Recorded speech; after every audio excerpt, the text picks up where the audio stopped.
അവൻ ജോലിയും കഴിഞ്ഞവൻ എത്ര പ്രാവശ്യം നിന്നെ വിളിച്ചത്? നിന്നെ വിളിച്ചാൽ കിട്ടിയില്ലെങ്കിൽ ദേഷ്യം വരില്ല അവന് എന്നിങ്ങനെയാ പറയുന്നത്? എന്റെ അമ്മ ഇത് ഇന്നും ഇന്നലെ തുടങ്ങിയൊന്നല്ല, കല്യാണം ഉറപ്പിച്ച് ഒരാഴ്ചയായിരുന്നു തുടങ്ങിയതാ മൂപ്പന്റെ സൂക്കേട്. സത്യം പറഞ്ഞാൽ എനിക്ക് മടുത്തു. 3 മാസം സഹിക്കാൻ തുടങ്ങിയിട്ട്. മോളെ, ഒന്നാമത് അവൻ രാജസ്ഥാനില്, നീയാണെ കേരളത്തില്. അവൻ ജോലി തിരക്കാൻ കാരണമൊക്കെ അതും ഇതൊക്കെ പ്രഷർ ഉണ്ടാകും.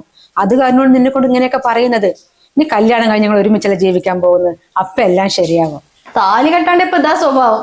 ഇനി കല്യാണം കൂടി കഴിഞ്ഞാലോ, അതാ എന്റെ പേടി. ഓ, അങ്ങനെയൊന്നും ഉണ്ടാവില്ല മോളെ. നീയേ ഭക്ഷണം കഴിച്ചിട്ട് വേറെ റെഡിയാവ്. എന്റെ അനിയത്തി അവളുടെ അമ്മായിയമ്മയൊക്കെ വരും നിന്നെ കാണാൻ വേണ്ടിട്ട്. അല്ല, കല്യാണത്തിന് 1.5 മാസമില്ലേ? ഇപ്പൊ തന്നെ അവരെന്തിനാ എന്നെ കാണാൻ വരുന്നത്? ഞാൻ അവിടെ പ്രസൻസ് എടുക്കൊന്നുമല്ലല്ലോ. നിർത്തടി അവിടുന്ന്. വെറുതെ അല്ല നിന്നെ അവൻ ചീത്ത പറയുന്നത്. ഇതല്ലേ സ്വഭാവം. നാവ് കുറച്ചാണ് എനിക്ക്. ഓ പിന്നെ, കൊറേ കാലമില്ലേ അമ്മന്റെ അനിയത്തി ഈ വഴിക്കൊക്കെ തിരിഞ്ഞു നോക്കിയിട്ട്. ഇതിപ്പോ കഴിഞ്ഞ ആഴ്ച നമ്മൾ പോയി ഡ്രസ്സും സ്വർണ്ണമൊക്കെ എടുത്തപ്പോ അത് കാണാനും അതിനെ കുറിച്ച് കുറ്റം പറയാൻ വേണ്ടിട്ടല്ലേ വരുന്നത്. ഇതേ പെണ്ണെ, എന്റെ അനിയത്തിനെ കുറിച്ച് ഓരോന്ന് പറഞ്ഞിട്ടില്ലെങ്കിലേ, ഇന്നലെ നിന്റെ അച്ഛന്റെ വീട്ടുകാർ മുഴുവനും വന്നല്ലോ കാണാൻ. അപ്പൊ നീ അണിഞ്ഞൊരുങ്ങി അവര് മുൻപിൽ നിന്ന് ചോറ് വെച്ച ചായയൊക്കെ കൊണ്ട് കൊടുത്തല്ലോ, ഒരു കുറ്റവും പറഞ്ഞില്ല. അപ്പൊ എന്റെ അനിയത്തി വരുന്നു എന്ന് പറഞ്ഞപ്പോ നീ മര്യാദക്ക് ഡ്രസ്സ് ചെയ്ത് അവിടെ നിൽക്ക്.